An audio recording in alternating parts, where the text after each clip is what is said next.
Vous est-il déjà arrivé de vous sentir énervé ou dérangé par les actions ou les paroles des autres? Ces moments peuvent sembler inévitables, mais ils ne doivent pas contrôler votre vie. Dans cette vidéo, nous allons explorer des outils simples et puissants pour vous aider à garder votre calme et à ne plus laisser les autres perturber votre paix intérieure. Dans cette vidéo, nous vous présenterons 10 leçons du stoïcisme pour ne plus jamais être irrité ou dérangé par qui que ce soit.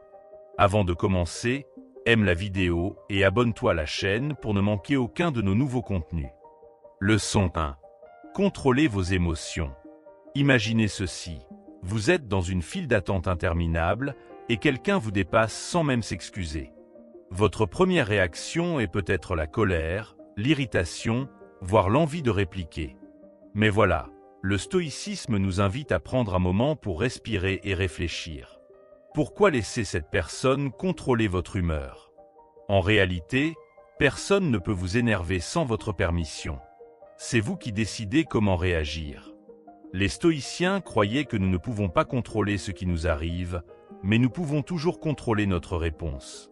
Quand quelqu'un vous provoque ou vous dérange, c'est comme si on vous lançait une balle. Vous n'êtes pas obligé de l'attraper. Vous pouvez la laisser passer. Votre tranquillité d'esprit est un trésor, et personne ne peut le toucher sans votre accord. Pensez à cette idée.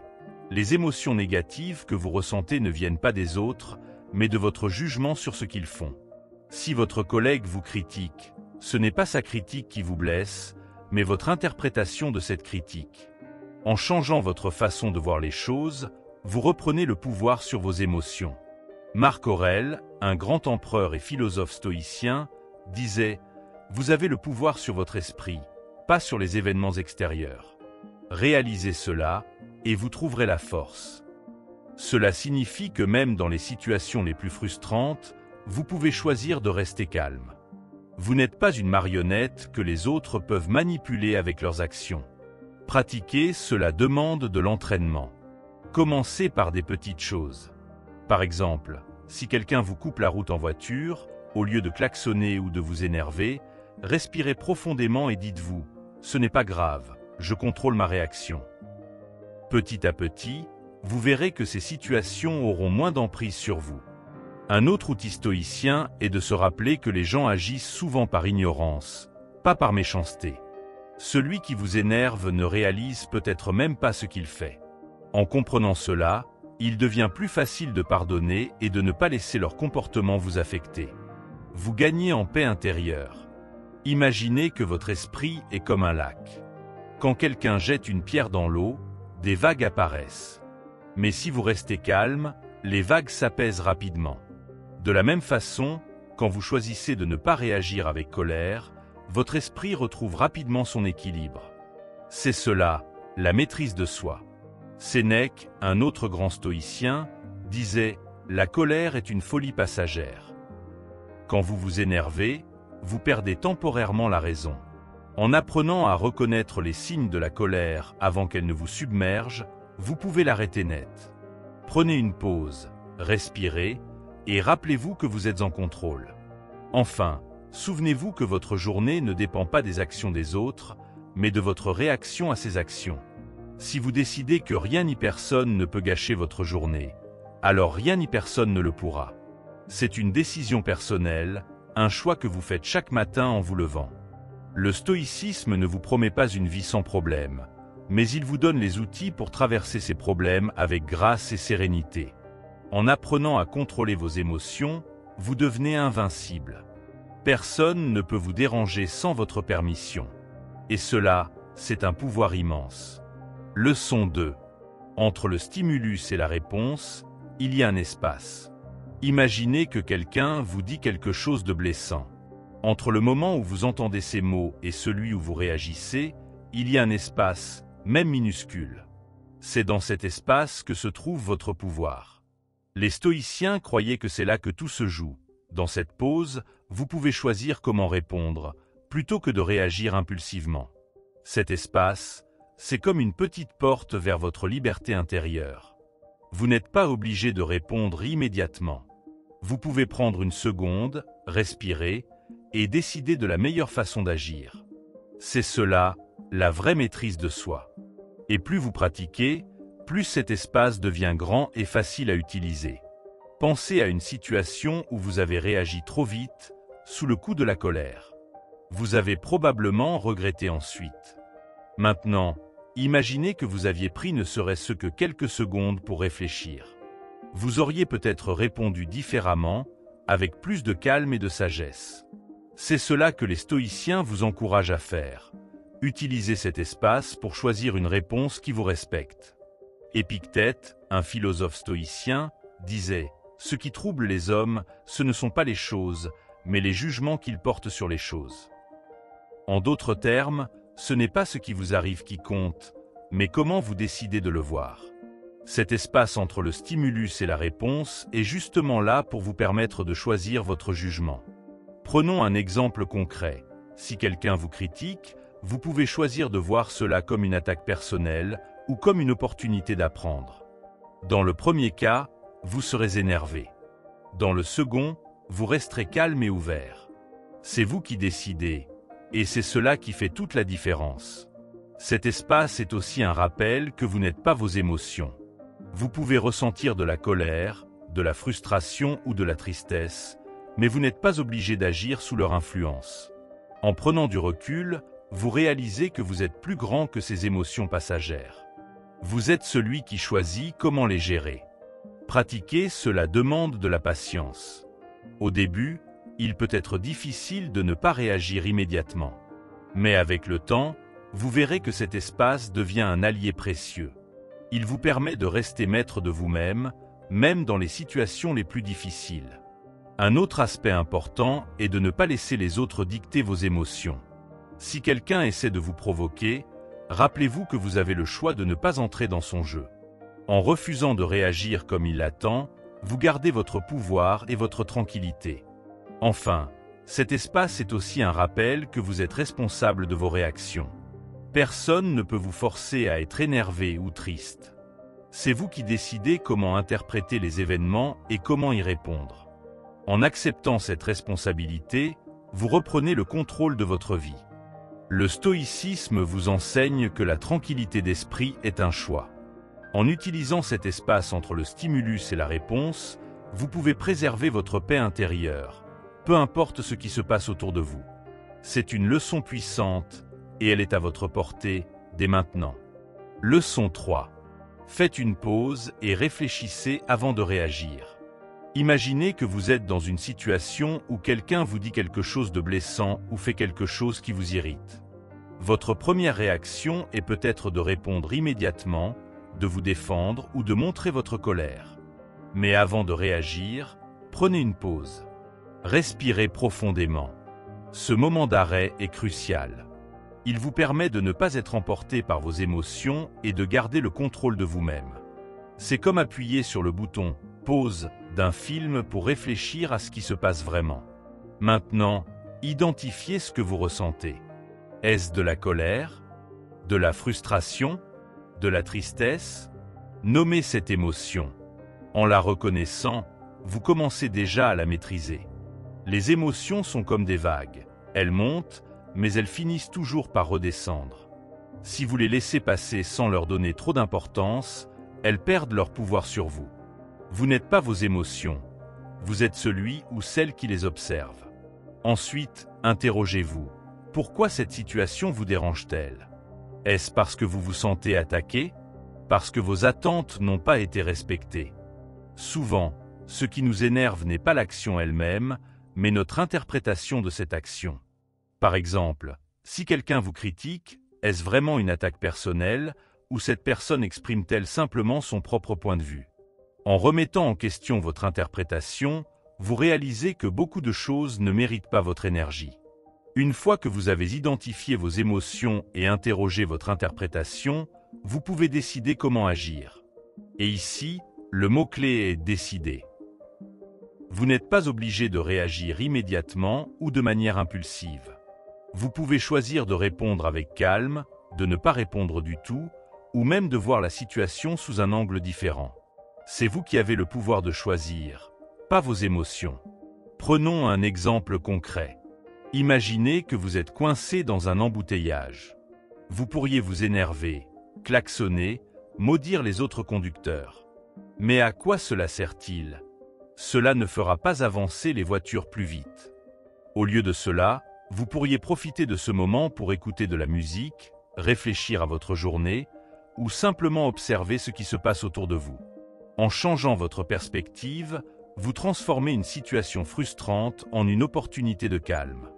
Le stoïcisme nous enseigne que nous ne pouvons pas contrôler tout ce qui nous arrive, mais nous pouvons toujours contrôler notre réaction.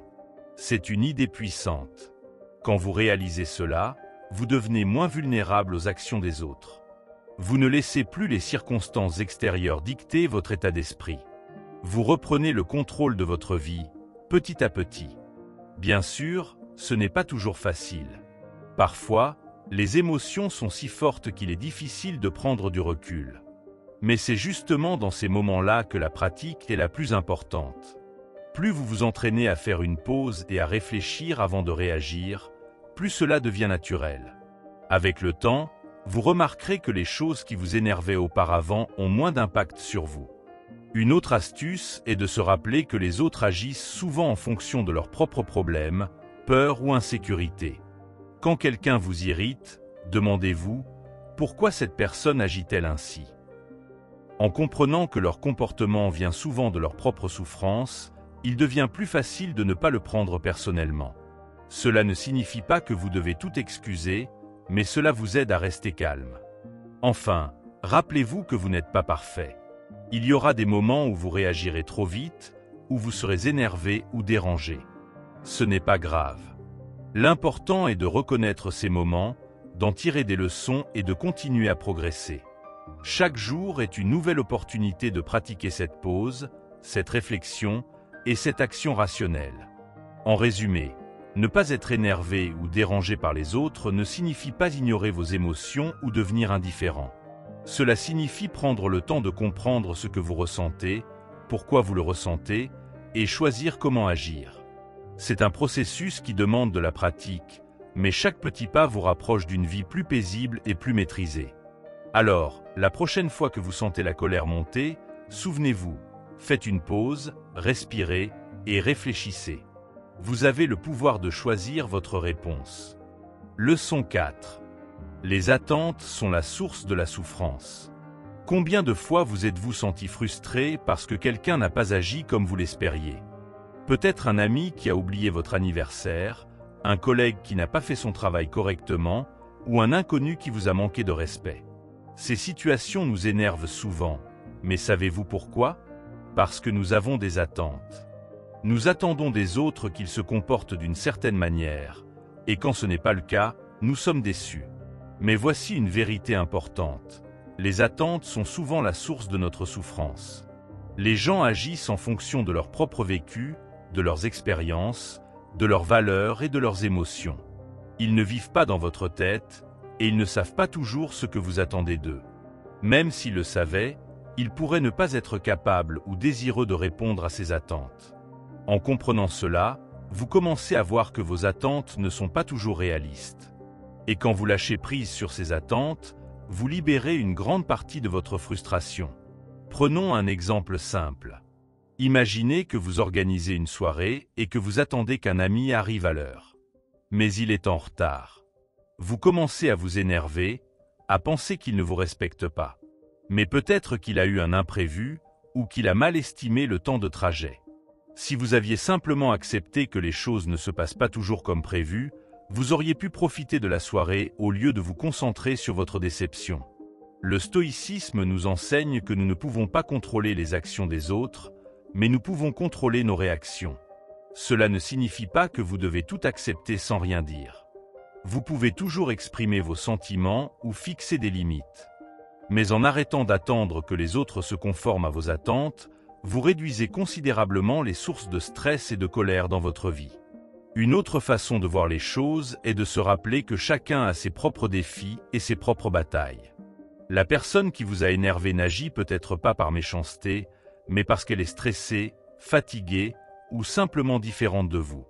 En essayant de comprendre leur point de vue, vous développez de l'empathie, et cela vous aide à ne pas prendre leurs actions personnellement.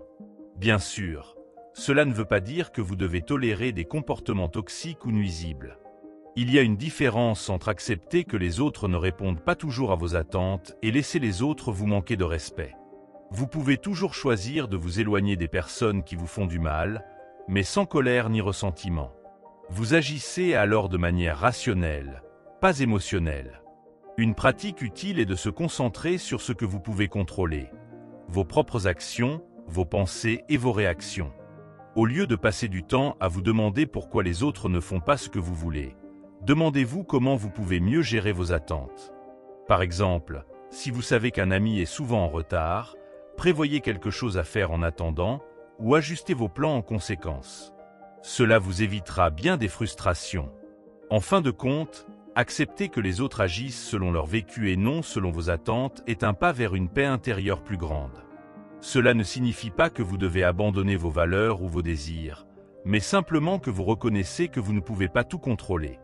En lâchant prise sur ce besoin de contrôle, vous vous libérez d'un poids énorme. Alors, la prochaine fois que vous sentez la colère monter parce que quelqu'un n'a pas répondu à vos attentes, rappelez-vous cette leçon. Les gens sont qui ils sont, et ils agissent en fonction de leur propre réalité. En acceptant cela, vous préservez votre tranquillité d'esprit et vous vous concentrez sur ce qui compte vraiment, votre propre bien-être et votre propre croissance. C'est cela, la véritable liberté. Leçon 5. Abandonnez le besoin d'avoir toujours raison. Combien de fois vous êtes-vous retrouvé dans une dispute simplement parce que vous vouliez prouver que vous aviez raison? Que ce soit avec un ami, un collègue ou un membre de votre famille, ces conflits peuvent rapidement devenir épuisants. Mais pourquoi ressentons-nous ce besoin d'avoir toujours raison? Souvent, c'est parce que nous associons notre opinion à notre identité. Si quelqu'un la remet en question, nous avons l'impression que c'est nous qui sommes attaqués. Pourtant, abandonner ce besoin peut transformer vos relations et vous apporter une grande paix intérieure. Le premier pas est de réaliser que vous n'avez pas besoin de gagner chaque débat. Ce n'est pas parce que vous avez raison que l'autre personne a tort. Les opinions sont souvent subjectives, et ce qui est vrai pour vous ne l'est pas forcément pour quelqu'un d'autre. En acceptant cela, vous commencez à voir les discussions comme des opportunités d'apprendre plutôt que comme des batailles à gagner. Cela change tout. Imaginez une situation où vous discutez avec un ami d'un sujet sur lequel vous n'êtes pas d'accord. Au lieu de chercher à convaincre à tout prix, essayez d'écouter vraiment ce qu'il dit. Posez des questions pour comprendre son point de vue. Vous pourriez découvrir quelque chose de nouveau ou simplement renforcer votre lien en montrant que vous respectez son opinion. Et même si vous n'êtes toujours pas d'accord, cela n'a plus d'importance, car vous avez choisi la compréhension plutôt que le conflit. Une autre raison d'abandonner ce besoin d'avoir raison est que cela libère une énergie incroyable. Quand vous arrêtez de vous battre pour prouver votre point, vous vous sentez plus léger. Vous n'êtes plus prisonnier de cette tension constante qui accompagne les disputes. Au lieu de cela, vous pouvez vous concentrer sur ce qui compte vraiment, vivre en harmonie avec les autres et avec vous-même. Bien sûr, cela ne signifie pas que vous devez toujours être d'accord avec tout le monde. Il y a des moments où il est important de défendre vos valeurs ou de poser des limites. Mais même dans ces cas-là, vous pouvez le faire avec calme et respect, sans chercher à écraser l'autre personne. En agissant ainsi, vous montrez que vous valorisez la relation plus que votre ego. Une astuce pratique est de vous demander « Est-ce que cette dispute en vaut vraiment la peine ?» Souvent, vous réaliserez que la réponse est non. Les désaccords sur des choses mineures ne méritent pas votre énergie.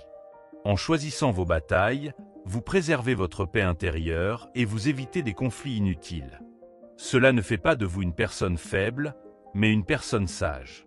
Enfin, rappelez-vous que les relations sont plus importantes que les opinions. Les gens se souviendront rarement de qui avait raison dans une dispute, mais ils se souviendront de la façon dont vous les avez traités. En choisissant la compréhension plutôt que le conflit, vous construisez des relations plus solides et plus authentiques. Vous montrez que vous êtes capable d'empathie et de respect, même en désaccord. En résumé, abandonner le besoin d'avoir toujours raison est un pas vers une vie plus légère et plus harmonieuse. Cela ne signifie pas renoncer à vos convictions, mais plutôt choisir la compréhension et le respect plutôt que le conflit. En faisant cela, vous améliorez non seulement vos relations avec les autres, mais vous trouvez aussi une paix intérieure plus profonde. Alors, La prochaine fois que vous sentez le besoin de prouver que vous avez raison, respirez, écoutez et choisissez la compréhension. Vous verrez à quel point cela peut tout changer. Leçon 6. L'opinion des autres ne vous définit pas. Combien de fois vous êtes-vous senti blessé ou énervé parce que quelqu'un a critiqué quelque chose que vous avez dit ou fait? Nous avons tous vécu cela. Les critiques, qu'elles soient justes ou non, peuvent toucher notre ego et nous faire douter de nous-mêmes. Mais voici une vérité puissante. L'opinion des autres ne vous définit pas. Ce que les autres pensent de vous n'a d'importance que si vous lui en donnez. En apprenant à faire la distinction entre les avis constructifs et les jugements inutiles, vous reprenez le contrôle de votre paix intérieure. Tout d'abord, il est important de comprendre que les gens critiquent souvent en fonction de leurs propres insécurités, de leurs expériences ou de leurs attentes. Une critique n'est pas toujours une vérité absolue. C'est simplement le reflet de ce que quelqu'un pense à un moment donné. En gardant cela à l'esprit, vous pouvez commencer à voir les critiques comme des informations plutôt que comme des attaques personnelles. Cela ne signifie pas que vous devez tout accepter, mais simplement que vous pouvez choisir comment y réagir. Ensuite, apprenez à faire la différence entre une critique constructive et un jugement inutile. Une critique constructive est celle qui vise à vous aider à vous améliorer. Par exemple, un professeur qui vous donne des conseils pour mieux réussir ou un ami qui vous dit gentiment que vous avez blessé quelqu'un sans le vouloir. Ces critiques, même si elles peuvent être difficiles à entendre, sont précieuses car elles vous permettent de grandir. En revanche, un jugement inutile est souvent basé sur des préjugés ou de la méchanceté. Ce sont des commentaires qui ne servent à rien, si ce n'est à rabaisser. Apprenez à les reconnaître et à les laisser glisser. Une autre clé est de renforcer votre estime de vous-même. Quand vous savez qui vous êtes et ce que vous valez, les opinions des autres ont moins de poids. Cela ne signifie pas que vous devez être arrogant ou fermé au retour, mais simplement que vous avez confiance en votre propre jugement. Vous pouvez écouter les autres sans laisser leurs paroles vous définir. Vous êtes bien plus que ce que les autres pensent de vous. Prenons un exemple concret. Imaginez que vous présentez un projet au travail et que quelqu'un critique votre idée. Si la critique est constructive, vous pouvez l'utiliser pour améliorer votre projet. Mais si c'est simplement une remarque négative sans fondement, vous pouvez choisir de ne pas en tenir compte. En agissant ainsi, vous montrez que vous êtes maître de vos émotions et de vos réactions. Il est également utile de se rappeler que vous ne pouvez pas plaire à tout le monde. Peu importe ce que vous faites, il y aura toujours quelqu'un pour critiquer. Et c'est normal. Les gens ont des opinions différentes, et c'est ce qui rend le monde intéressant. Au lieu de chercher à être aimé ou approuvé par tous, concentrez-vous sur ce qui est important pour vous. Vivez selon vos valeurs et vos convictions, et laissez les autres penser ce qu'ils veulent. Une pratique stoïque utile est de se demander « Est-ce que cette critique m'aide à devenir une meilleure personne ?» Si la réponse est oui, écoutez-la avec gratitude. Si la réponse est non, laissez-la partir. Vous n'êtes pas obligé de donner de l'importance à tout ce que les autres disent. En faisant cela, vous protégez votre paix intérieure et vous évitez de gaspiller votre énergie dans des conflits inutiles. Enfin, rappelez-vous que vous avez le choix. Vous pouvez choisir de laisser les critiques vous affecter, ou vous pouvez choisir de les voir comme des opportunités d'apprendre ou simplement comme des opinions parmi d'autres. Ce choix est entre vos mains. En prenant conscience de cela, vous réalisez que vous avez un pouvoir immense, celui de décider ce qui compte pour vous. En résumé, l'opinion des autres ne vous définit pas. Une critique n'a de pouvoir que si vous lui en donnez.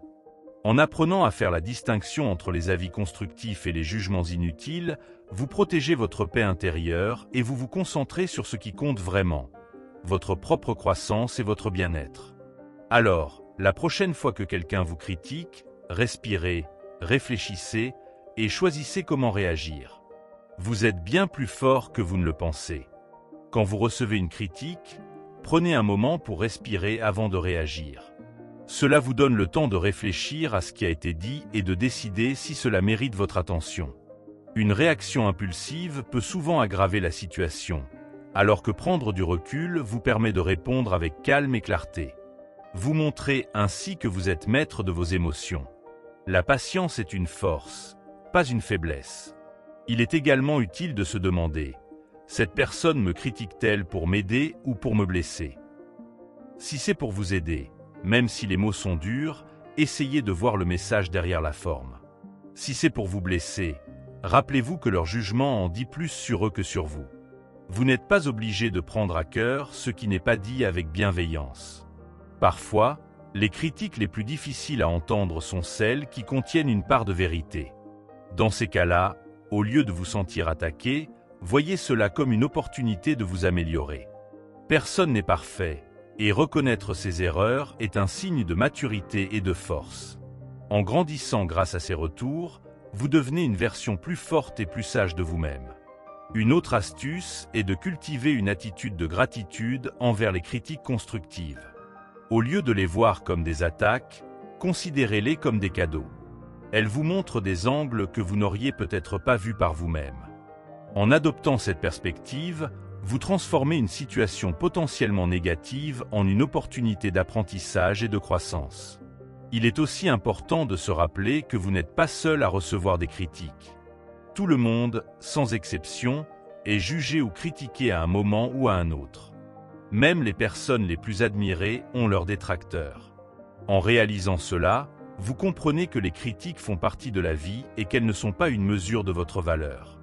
Quand vous faites face à un jugement inutile, essayez de ne pas le prendre personnellement. Souvent, les gens projettent leurs propres insécurités ou frustrations sur les autres. Leur critique en dit plus sur leur état d'esprit que sur vos actions. En restant détaché, vous protégez votre paix intérieure et évitez de vous laisser entraîner dans des conflits inutiles. Une pratique stoïque puissante est de se concentrer sur ce que vous pouvez contrôler: vos actions, vos pensées et vos réactions. Vous ne pouvez pas contrôler ce que les autres disent ou pensent, mais vous pouvez contrôler comment vous réagissez. En choisissant de ne pas laisser les critiques vous affecter, vous reprenez le pouvoir sur votre vie et vos émotions. Il est également utile de développer une vision à long terme.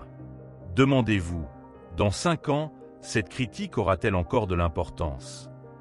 La plupart du temps, la réponse est non.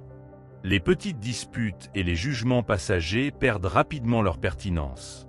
En gardant cela à l'esprit, vous pouvez relativiser et ne pas accorder trop d'importance à ce qui est éphémère. Enfin, entourez-vous de personnes bienveillantes et constructives. Les gens qui vous soutiennent et vous encouragent vous aident à renforcer votre confiance en vous. Quand vous êtes entouré de positivité, les critiques négatives ont moins d'impact. Choisissez soigneusement ceux à qui vous accordez votre temps et votre attention. En résumé, l'opinion des autres ne vous définit pas. Vous avez le pouvoir de choisir comment réagir aux critiques et aux jugements. En apprenant à faire la distinction entre ce qui est utile et ce qui ne l'est pas, vous protégez votre paix intérieure et vous concentrez sur ce qui compte vraiment: votre propre croissance et votre bien-être. Alors, la prochaine fois que vous faites face à une critique, respirez, réfléchissez et choisissez la réponse qui vous rend plus fort. Leçon 7. Établissez des limites claires. Combien de fois vous êtes-vous senti épuisé ou frustré parce que vous avez dit « oui » alors que vous vouliez dire « non ». Nous voulons souvent plaire aux autres, éviter les conflits ou simplement être gentils, mais cela peut nous coûter cher en énergie et en paix intérieure. Apprendre à établir des limites claires est essentiel pour ne plus être énervé ou dérangé par les autres. Savoir dire « non » n'est pas égoïste, c'est un acte de respect envers vous-même. Dire « non » peut sembler difficile, surtout si vous avez l'habitude de mettre les besoins des autres avant les vôtres. Mais rappelez-vous, vous ne pouvez pas être utile aux autres si vous êtes épuisé ou frustré. En fixant des limites, vous protégez votre énergie et vous créez un espace où vous pouvez être pleinement présent et efficace. C'est comme mettre un masque à oxygène sur vous-même avant d'aider les autres dans un avion. Pour établir des limites, commencez par identifier ce qui est important pour vous. Quelles sont vos priorités? Qu'est-ce qui vous épuise ou vous frustre? Une fois que vous avez clarifié cela, il devient plus facile de dire non aux demandes qui ne correspondent pas à vos valeurs ou à vos besoins. Par exemple, si vous avez besoin de temps pour vous reposer, il est parfaitement acceptable de refuser une invitation ou de déléguer une tâche. Exprimer vos besoins avec assurance est également crucial. Cela ne signifie pas être agressif ou dur, mais simplement être clair et respectueux. Par exemple, au lieu de dire « je ne peux pas, désolé », vous pouvez dire « je ne peux pas m'engager sur cela en ce moment, car j'ai besoin de me concentrer sur d'autres priorités ». En étant honnête et direct, vous montrez que vous respectez votre temps et vos limites, tout en respectant l'autre personne. Il est normal de se sentir mal à l'aise au début quand on commence à dire « non ». Vous pourriez craindre de décevoir les autres ou de créer des tensions. Mais rappelez-vous que les personnes qui vous respectent comprendront vos limites. Et celles qui réagissent négativement montrent peut-être qu'elles profitent de votre manque de limites. En établissant des limites claires, vous attirez des relations plus saines et plus équilibrées. Une autre astuce est de pratiquer la communication assertive. Cela signifie exprimer vos pensées et vos sentiments de manière claire et respectueuse, sans agressivité ni passivité. Par exemple, si un collègue vous demande de faire quelque chose qui dépasse vos capacités, vous pouvez dire « Je comprends que c'est important pour toi, mais je ne peux pas m'engager sur cela en ce moment. Peut-être pouvons-nous trouver une autre solution ». Cela montre que vous êtes ouvert à la discussion tout en respectant vos limites. Il est également important de se rappeler que dire « non » est un acte de courage. Cela montre que vous valorisez votre temps, votre énergie et votre bien-être. Chaque fois que vous dites « non » à quelque chose qui ne vous sert pas, vous dites « oui » à vous-même. Et cela vous permet de vous concentrer sur ce qui compte vraiment pour vous. Enfin, soyez patient avec vous-même. Établir des limites est un processus qui prend du temps et de la pratique. Vous n'allez pas devenir un expert du jour au lendemain, et c'est normal. Ce qui compte, c'est de faire des petits pas chaque jour pour mieux respecter vos besoins et vos limites. Avec le temps, cela deviendra une seconde nature. En résumé, établir des limites claires est essentiel pour ne plus être énervé ou dérangé par les autres. Savoir dire « non » protège votre énergie, prévient la frustration et vous permet de vivre une vie plus équilibrée. En exprimant vos besoins avec assurance, vous montrez que vous vous respectez et que vous méritez d'être respecté. Alors, la prochaine fois que vous sentez que quelque chose ne vous convient pas, rappelez-vous, dire « non » est un acte de force, pas de faiblesse. Quand vous établissez des limites, vous créez un espace où vous pouvez vous épanouir. Cela ne signifie pas que vous devez être rigide ou inflexible, mais simplement que vous savez ce qui est acceptable pour vous et ce qui ne l'est pas. En clarifiant ces limites, vous évitez les malentendus et les frustrations inutiles. Les autres savent ainsi à quoi s'attendre et vous protégez votre bien-être. C'est une façon de prendre soin de vous tout en étant honnête avec les autres.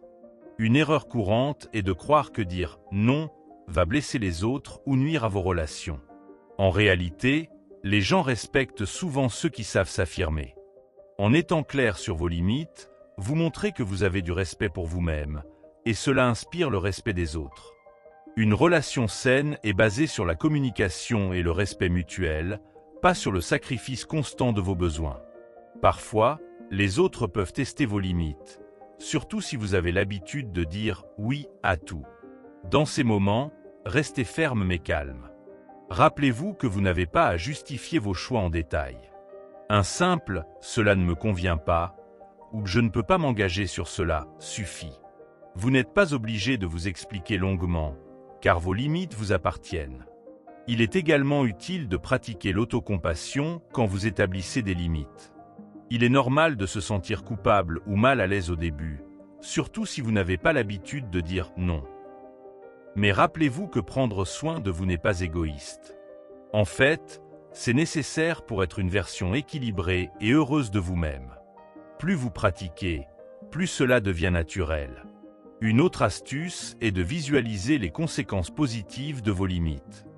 Par exemple, si vous refusez de prendre un projet supplémentaire au travail, cela vous permet de vous concentrer sur vos tâches actuelles et de réduire votre stress. En vous rappelant les bénéfices de vos choix, vous renforcez votre détermination à respecter vos limites. Cela vous aide à rester fidèle à vous-même. Les limites ne concernent pas seulement les autres, mais aussi vous-même. Parfois, nous sommes notre pire ennemi en nous imposant des attentes irréalistes. Apprenez à dire « non » à vous-même quand vous sentez que vous en faites trop.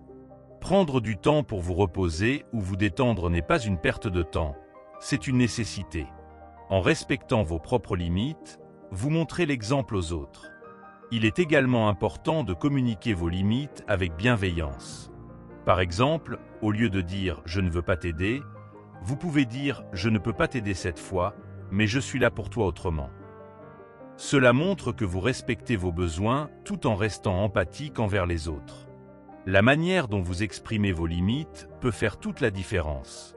Quand vous établissez des limites, préparez-vous à des réactions variées. Certaines personnes comprendront et respecteront vos choix, tandis que d'autres pourraient être déçues ou frustrées. C'est normal. Vous ne pouvez pas contrôler les réactions des autres, mais vous pouvez contrôler comment vous réagissez. Restez calme et rappelez-vous que vos limites sont là pour protéger votre bien-être. Enfin, rappelez-vous que les limites ne sont pas figées. Elles peuvent évoluer avec le temps en fonction de vos besoins et de vos circonstances. Ce qui était acceptable hier ne l'est peut-être plus aujourd'hui, et c'est parfaitement normal. L'important est de rester à l'écoute de vous-même et d'ajuster vos limites en conséquence. Cela montre que vous êtes en phase avec vos besoins. En résumé, établir des limites claires est un acte de respect envers vous-même et les autres. Cela vous permet de protéger votre énergie, de prévenir la frustration et de vivre une vie plus équilibrée. En apprenant à dire « non » avec assurance et bienveillance, vous créez des relations plus saines et plus authentiques. Alors, prenez le temps de réfléchir à vos limites et commencez à les mettre en pratique. Vous verrez à quel point cela peut transformer votre vie. Leçon 8. Utilisez le silence comme réponse. Imaginez une situation où quelqu'un vous provoque, vous critique ou essaie de vous faire réagir. Votre premier réflexe est peut-être de répondre, de vous défendre ou de contre-attaquer. Mais saviez-vous que parfois, la meilleure réponse est de ne rien dire ? Le silence peut être une arme puissante pour éviter les conflits inutiles et montrer que vous êtes maître de vos émotions. C'est une leçon essentielle pour ne plus être énervé ou dérangé par les autres. Le silence n'est pas un signe de faiblesse, bien au contraire. Il montre que vous êtes suffisamment fort pour ne pas vous laisser entraîner dans des disputes futiles. Quand vous choisissez de ne pas répondre à une provocation, vous privez l'autre personne de la réaction qu'elle cherche. Cela peut désamorcer une situation tendue et vous permettre de garder votre calme. Le silence est une démonstration de maîtrise de soi et de respect envers vous-même. Prenons un exemple concret. Imaginez que quelqu'un vous fait une remarque désobligeante. Au lieu de répondre immédiatement, vous prenez une pause et restez silencieux. Ce silence peut avoir plusieurs effets. Il peut faire réfléchir l'autre personne sur ce qu'elle vient de dire, ou simplement montrer que vous refusez de participer à ce jeu. Dans les deux cas, vous gardez le contrôle de la situation et évitez une escalade inutile. Une autre raison d'utiliser le silence est qu'il vous donne du temps pour réfléchir. Quand vous ne réagissez pas immédiatement, vous pouvez analyser la situation et décider de la meilleure façon d'agir. Parfois, la meilleure action est de ne rien faire du tout. En restant silencieux, vous montrez que vous ne laissez pas les émotions dicter vos actions, mais que vous agissez de manière réfléchie et intentionnelle. Le silence peut aussi être une façon de protéger votre énergie. Les disputes et les confrontations drainent souvent beaucoup d'énergie émotionnelle. En choisissant de ne pas participer, vous conservez cette énergie pour des choses qui comptent vraiment. Vous évitez de gaspiller votre temps et vos ressources dans des conflits qui n'en valent pas la peine. C'est une façon de prendre soin de vous. Bien sûr, il y a des moments où il est important de s'exprimer, surtout si vos valeurs ou vos limites sont bafouées. Mais même dans ces cas, le silence peut être un outil utile. Par exemple, vous pouvez choisir de ne pas répondre immédiatement, mais de revenir sur la situation plus tard, quand les émotions se sont calmées. Cela vous permet de communiquer de manière plus claire et plus efficace. Une pratique utile est de voir le silence comme une forme de réponse active, plutôt que passive. Ce n'est pas une fuite, mais un choix délibéré de ne pas engager une confrontation. En agissant ainsi, vous montrez que vous êtes en contrôle de vos émotions et que vous ne laissez pas les autres dicter votre comportement. C'est une marque de force intérieure. Il est également important de se rappeler que le silence peut être interprété de différentes manières. Certaines personnes pourraient le voir comme un signe de désintérêt ou de mépris, mais ce n'est pas votre problème. Vous ne pouvez pas contrôler comment les autres interprètent vos actions, mais vous pouvez contrôler vos intentions. Si votre silence est motivé par le respect de vous-même et des autres, c'est ce qui compte. Enfin, le silence peut être une façon de montrer de l'empathie.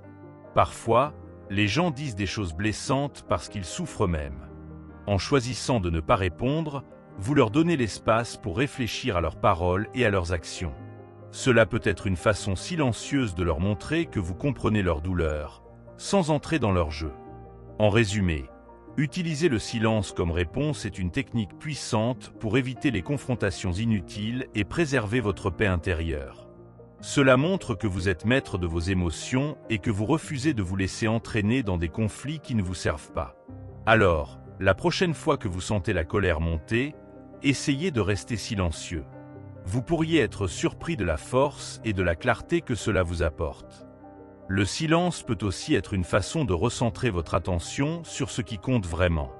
Quand vous choisissez de ne pas répondre à une provocation, vous vous libérez de la distraction que représente une dispute inutile. Cela vous permet de vous concentrer sur vos objectifs et vos priorités, plutôt que de gaspiller votre énergie dans des conflits qui ne mènent nulle part.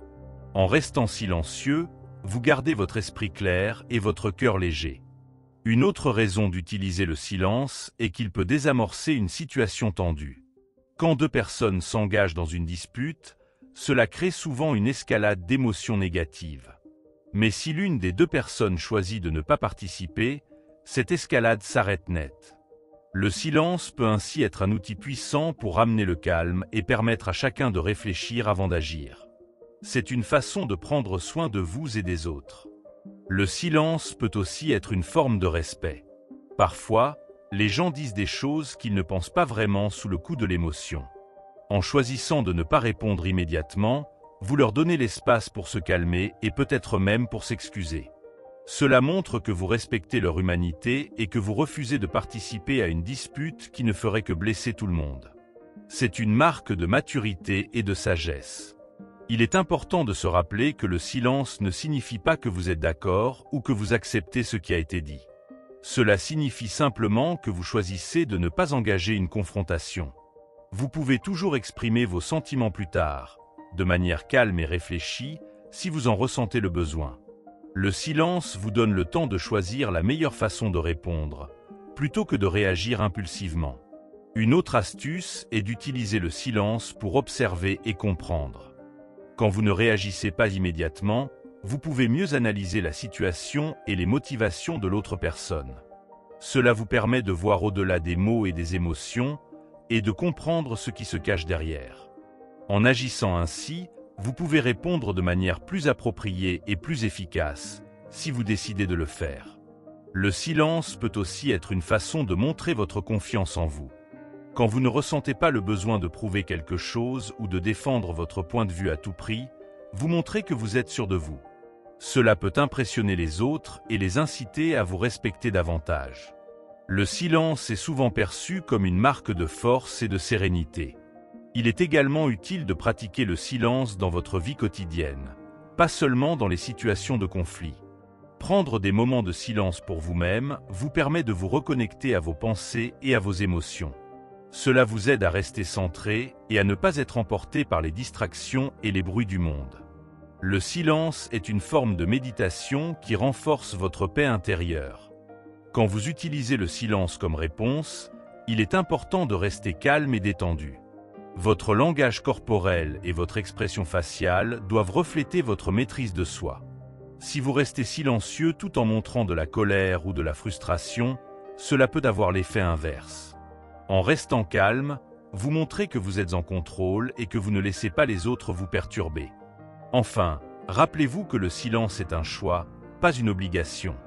Vous n'êtes pas obligé de rester silencieux dans toutes les situations, mais vous pouvez choisir de le faire quand cela vous semble approprié. Cela vous donne un pouvoir immense, celui de décider comment réagir et comment protéger votre paix intérieure. Le silence est une arme silencieuse, mais puissante. En résumé, utiliser le silence comme réponse est une technique puissante pour éviter les confrontations inutiles et préserver votre paix intérieure. Cela montre que vous êtes maître de vos émotions et que vous refusez de vous laisser entraîner dans des conflits qui ne vous servent pas. Alors, la prochaine fois que vous sentez la colère monter, essayez de rester silencieux. Vous pourriez être surpris de la force et de la clarté que cela vous apporte. Leçon 9. Transformez la colère en gratitude. La colère est une émotion puissante, mais elle ne doit pas contrôler votre vie. Imaginez-la comme une flamme qui grandit si vous l'alimentez. Mais si vous choisissez de ne pas lui donner d'oxygène, elle s'éteint d'elle-même. La gratitude est l'eau qui éteint cette flamme. Quand vous vous sentez énervé, arrêtez-vous un instant et cherchez une chose, même petite, pour laquelle vous pouvez être reconnaissant. Ce simple geste change tout. Pensez à la dernière fois où vous avez été en colère. Qu'est-ce qui vous a mis dans cet état? Peut-être une remarque blessante ou une situation injuste. Maintenant, demandez-vous, cette colère a-t-elle vraiment amélioré les choses? Probablement pas. La colère nous fait souvent perdre de vue ce qui compte vraiment. Au lieu de la laisser grandir, essayez de voir la situation sous un autre angle. Y a-t-il quelque chose de positif que vous pouvez en tirer? La gratitude est un outil puissant pour transformer votre état d'esprit. Quand vous vous concentrez sur ce que vous avez, plutôt que sur ce qui vous manque, la colère perd de sa force.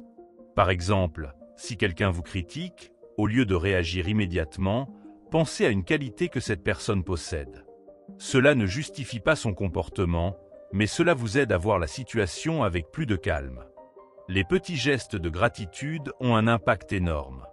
Remercier quelqu'un pour un service rendu, apprécier un moment de calme, ou même être reconnaissant pour une journée ensoleillée, tout cela modifie votre perspective. Ces petits moments vous rappellent que la vie est faite de choses positives, même dans les situations difficiles. La gratitude vous aide à garder les pieds sur terre. Quand vous vous sentez dérangé par quelqu'un, essayez de comprendre pourquoi. Souvent, c'est parce que vos attentes n'ont pas été satisfaites. Mais rappelez-vous, vous ne pouvez pas contrôler les actions des autres, seulement votre réaction. Au lieu de vous focaliser sur ce qui vous énerve, cherchez une raison d'être reconnaissant. Peut-être que cette personne vous a enseigné une leçon précieuse, même sans le vouloir. La colère est souvent le résultat d'un déséquilibre entre ce que nous voulons et ce que nous avons. Mais si vous apprenez à apprécier ce que vous avez déjà, cet écart se réduit. Par exemple, si vous êtes frustré par un collègue, pensez à ce qu'il apporte à l'équipe. Cela ne résout pas le problème, mais cela vous aide à aborder la situation avec plus de sérénité. Transformez la colère en gratitude en pratiquant des exercices simples. Chaque soir, notez 3 choses pour lesquelles vous êtes reconnaissant. Cela peut être aussi simple qu'un bon repas ou une conversation agréable. Avec le temps, votre esprit commencera à chercher automatiquement le positif, même dans les moments difficiles. La gratitude devient une habitude. Quand vous vous sentez énervé, respirez profondément et demandez-vous, est-ce que cette situation mérite vraiment mon énergie? Souvent, la réponse est non. La gratitude vous aide à relativiser. Elle vous rappelle que la vie est trop courte pour gaspiller votre temps et votre énergie dans des conflits inutiles. Imaginez que chaque jour est un cadeau. Même les jours difficiles ont quelque chose à offrir. Peut-être une leçon, une opportunité de croissance, ou simplement une chance de pratiquer la patience. Quand vous commencez à voir la vie de cette façon, la colère perd de son emprise. Vous devenez plus résilient et plus en paix avec vous-même. Enfin, rappelez-vous que la gratitude est un choix. Personne ne peut vous forcer à être reconnaissant, mais vous pouvez décider de l'être.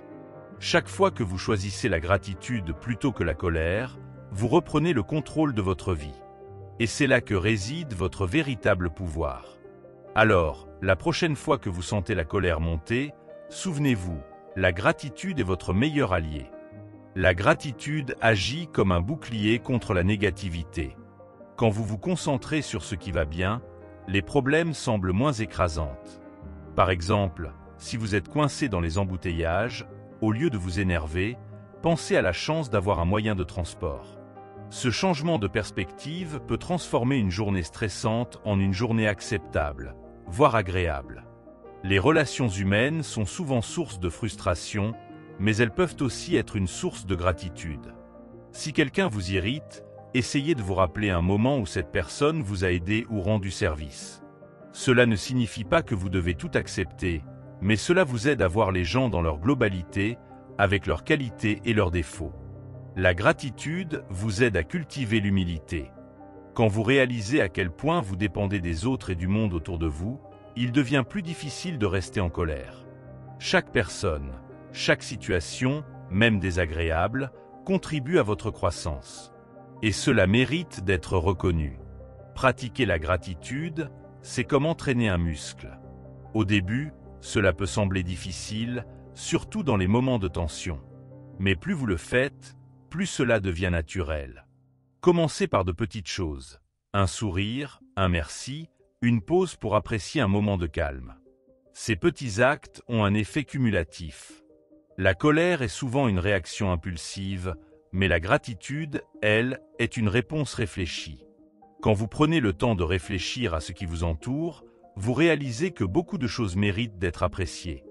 Cela ne supprime pas les problèmes, mais cela vous donne la force de les affronter avec plus de calme. Imaginez que chaque défi est une opportunité de pratiquer la gratitude.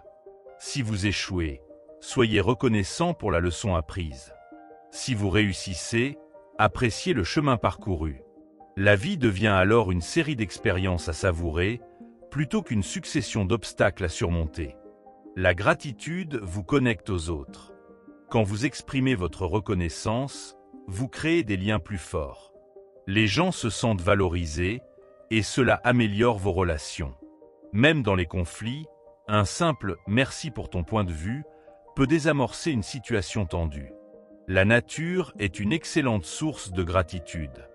Un ciel étoilé, une fleur qui pousse, le chant des oiseaux, ces petites choses rappellent la beauté du monde. Prenez le temps de les observer, et vous verrez que la colère s'estompe face à tant de merveilles. La gratitude vous aide à vivre dans le présent. Au lieu de ruminer sur le passé ou de craindre l'avenir, elle vous ramène à l'ici et maintenant. Et c'est dans le présent que vous trouvez la paix. Chaque instant est une chance d'être reconnaissant, même pour les choses les plus simples. Enfin, souvenez-vous que la gratitude est contagieuse. Quand vous exprimez votre reconnaissance, vous inspirez les autres à faire de même. Ainsi, vous ne transformez pas seulement votre propre vie, mais vous contribuez aussi à créer un monde plus positif et bienveillant. Alors, commencez aujourd'hui. Qui ou quoi mérite votre gratitude? Leçon 10. Valorisez les critiques constructives. Les critiques font partie de la vie, mais elles ne doivent pas vous déstabiliser. Au lieu de les voir comme des attaques, essayez de les considérer comme des opportunités d'apprendre. Une critique constructive, même si elle est difficile à entendre, peut vous aider à grandir. La clé est de ne pas réagir immédiatement, mais de prendre du recul pour analyser ce qui est dit. Quand quelqu'un vous critique, votre première réaction est peut-être de vous défendre. C'est normal, mais cela ne vous aide pas toujours. Posez-vous cette question. Y a-t-il une part de vérité dans ce que cette personne dit? Même si la critique est mal formulée, elle peut contenir un élément utile. Cherchez cet élément plutôt que de rejeter tout en bloc. Il est important de faire la différence entre une critique constructive et une attaque gratuite. Une critique constructive vise à vous aider à vous améliorer, même si elle est dure. Une attaque, en revanche, cherche simplement à vous blesser. Apprenez à reconnaître cette différence et ne donnez pas trop d'importance aux paroles qui n'ont pas pour but de vous aider. Quand vous recevez une critique, essayez de remercier la personne, même si c'est difficile. Cela ne signifie pas que vous êtes d'accord, mais cela montre que vous êtes ouvert au dialogue. En agissant ainsi, vous transformez une situation potentiellement conflictuelle en une occasion d'échange et de croissance. Les critiques peuvent être un miroir qui révèle des aspects de vous-même que vous ne voyez pas. Parfois, les autres perçoivent des choses que nous ignorons.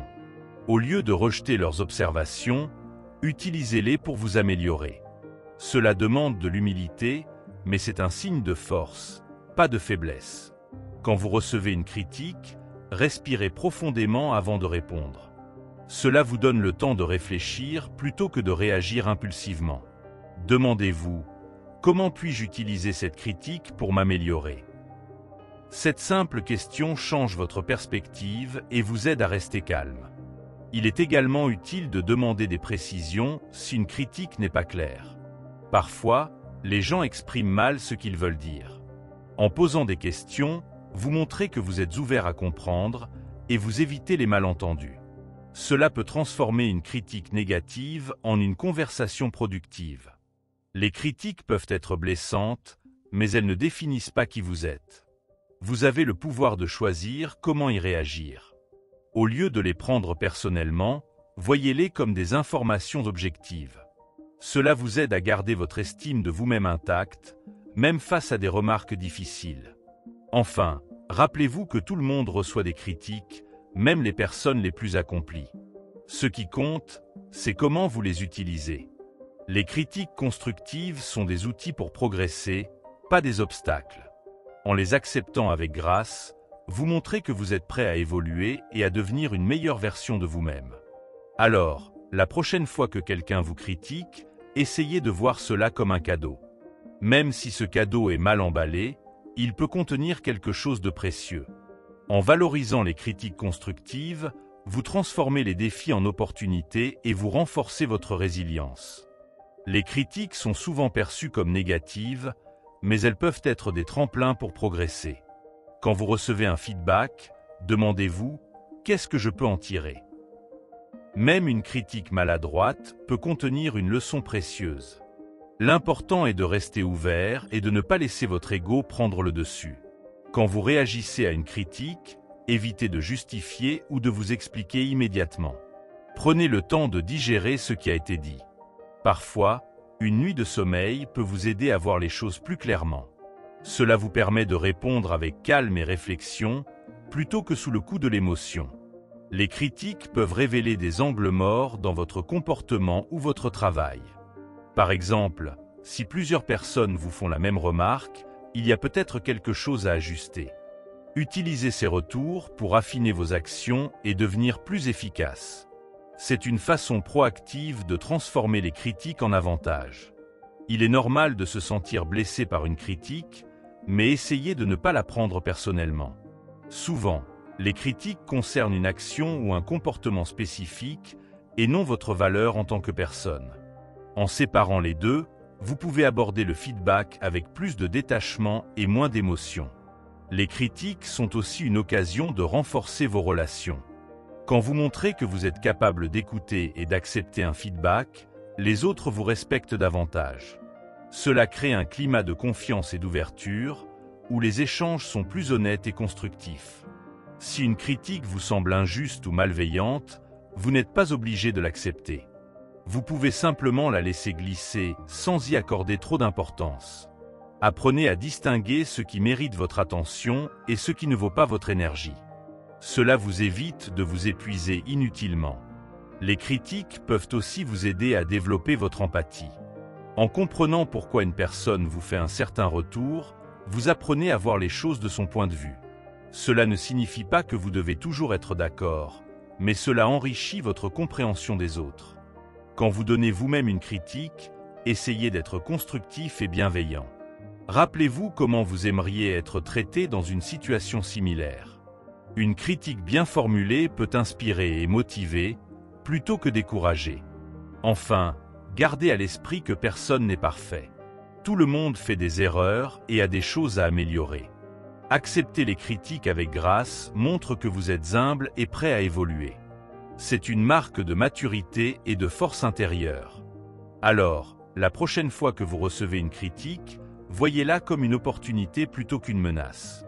Avec la bonne attitude, vous pouvez en faire un outil puissant pour votre croissance personnelle et professionnelle. Et qui sait, cela pourrait même vous surprendre par les portes que cela ouvre. Leçon 11. Maîtrisez l'art du lâcher-prise. Garder de la rancune, c'est comme porter un sac de pierres sur votre dos. Chaque souvenir douloureux, chaque blessure non résolue, ajoute du poids à ce sac. Au lieu de vous libérer, vous continuez à traîner ce fardeau, jour après jour. Mais imaginez ce qui se passerait si vous posiez ce sac. Vous seriez plus léger, plus libre et prêt à avancer. Le lâcher-prise, c'est cela. Choisir de ne plus laisser le passé dicter votre présent. Le lâcher-prise ne signifie pas oublier ou pardonner immédiatement. C'est un processus qui demande du temps et de la patience. Commencez par reconnaître ce que vous ressentez, la colère, la tristesse, la frustration. Ces émotions sont valables, mais elles ne doivent pas vous contrôler. En les acceptant, vous faites le premier pas vers la libération. Parfois, nous gardons de la rancune parce que nous pensons que cela nous protège. Nous croyons que rester en colère nous empêchera d'être blessés à nouveau. Mais en réalité, c'est tout le contraire. La rancune vous enferme dans un cycle de négativité qui vous empêche de vivre pleinement. En lâchant prise, vous reprenez le contrôle de votre vie. Le passé ne peut pas être changé, mais vous pouvez changer la façon dont vous le regardez. Au lieu de voir les blessures comme des échecs, essayez de les voir comme des leçons. Chaque expérience, même douloureuse, vous a appris quelque chose. En tirant des enseignements de ces moments, vous transformez votre douleur en force. Lâcher prise, c'est aussi accepter que vous ne pouvez pas tout contrôler. Les actions des autres, les événements imprévus, tout cela échappe à votre pouvoir. Mais vous pouvez contrôler votre réaction. En choisissant de ne pas laisser ces choses vous affecter, vous reprenez votre liberté intérieure. La méditation et la pleine conscience peuvent vous aider à pratiquer le lâcher-prise.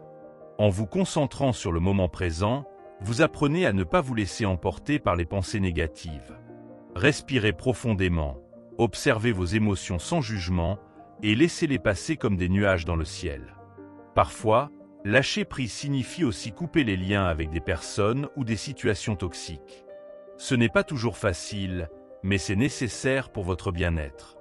Vous méritez d'être entouré de personnes qui vous respectent et vous soutiennent. En vous éloignant de ce qui vous nuit, vous faites de la place pour ce qui vous nourrit. Le lâcher-prise ne se fait pas du jour au lendemain. C'est un voyage, avec des hauts et des bas. Certains jours, vous vous sentirez libéré, d'autres, les vieilles blessures ressurgiront. C'est normal. L'important est de continuer à avancer, un pas à la fois, vers une vie plus légère et plus épanouie. Enfin, rappelez-vous que lâcher prise ne signifie pas renoncer à vos valeurs ou à vos limites. C'est simplement choisir de ne plus laisser le passé dicter votre bonheur. Vous méritez de vivre dans la paix et la sérénité, et cela commence par un acte de courage. Celui de laisser partir ce qui ne vous sert plus. Alors, aujourd'hui, prenez un moment pour réfléchir. Quelle rancune, quelle blessure êtes-vous prêt à lâcher? En faisant ce choix, vous ouvrez la voie à une vie plus riche, plus paisible et plus alignée avec qui vous êtes vraiment. Le lâcher-prise est un cadeau que vous vous faites à vous-même. Offrez-le-vous. Lâcher prise, c'est comme ouvrir une fenêtre dans une pièce étouffante. Cela permet à l'air frais de circuler et à la lumière d'entrer. De la même manière, en libérant vos pensées négatives, vous faites de la place pour de nouvelles idées et de nouvelles énergies. Vous ne pouvez pas changer ce qui est arrivé, mais vous pouvez choisir de ne plus laisser cela occuper votre esprit. Parfois, nous avons peur de lâcher prise parce que nous pensons que cela signifie abandonner. Mais en réalité, c'est tout le contraire. Lâcher prise, c'est reprendre le contrôle de votre vie. C'est dire « je ne laisse plus cela me définir ». C'est un acte de courage, pas de faiblesse.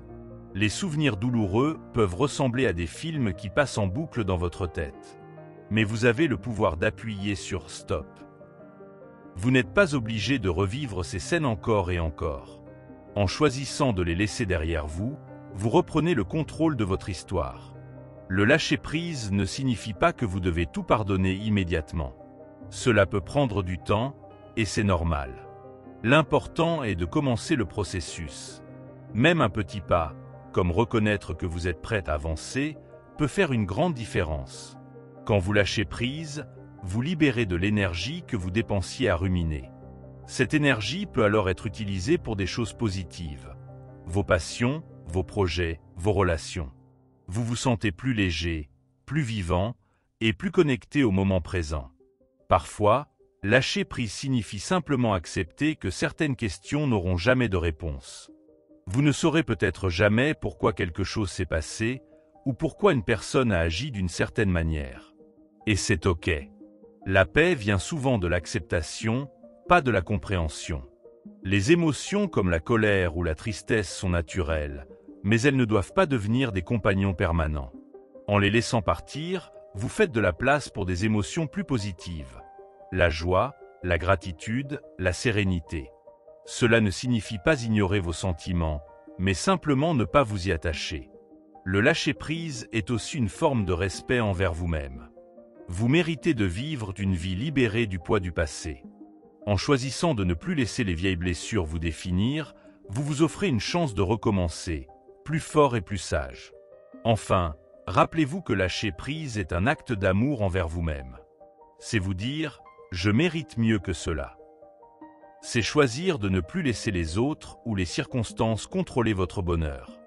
Vous êtes le seul maître de votre vie, et cela commence par un choix simple, celui de laisser partir ce qui ne vous sert plus. Alors, aujourd'hui, prenez une décision consciente. Identifiez une chose, une personne ou un souvenir que vous êtes prêt à lâcher. Et faites-le, pas pour les autres, mais pour vous. Parce que vous méritez de vivre une vie légère, épanouie et pleine de possibilités. Le lâcher-prise est votre porte vers cette liberté. Ne plus être énervé ni dérangé par personne est un objectif à la fois ambitieux et accessible. Cela commence par des choix conscients. Pratiquer la gratitude, accepter les critiques constructives et maîtriser l'art du lâcher-prise. Chacune de ces leçons vous rappelle que votre paix intérieure ne dépend pas des autres, mais de la façon dont vous réagissez aux situations. En cultivant ces habitudes, vous reprenez le contrôle de vos émotions et de votre vie. Rappelez-vous que chaque jour est une nouvelle opportunité de progresser. Vous n'avez pas à être parfait, mais simplement à faire de votre mieux. Les défis et les frustrations ne disparaîtront pas, mais vous deviendrez plus fort pour les affronter. En choisissant de voir le positif, d'apprendre des critiques et de laisser partir ce qui vous pèse, vous construisez une vie plus sereine et épanouissante. Alors, prenez une respiration profonde et engagez-vous à avancer, un pas à la fois. Vous avez déjà tout ce qu'il faut pour transformer votre relation avec vous-même et avec les autres. La paix intérieure est un voyage, et chaque petit effort compte. Aujourd'hui, choisissez de ne plus laisser les autres ou les circonstances dicter votre bonheur. Vous méritez de vivre une vie légère, libre et pleine de sens.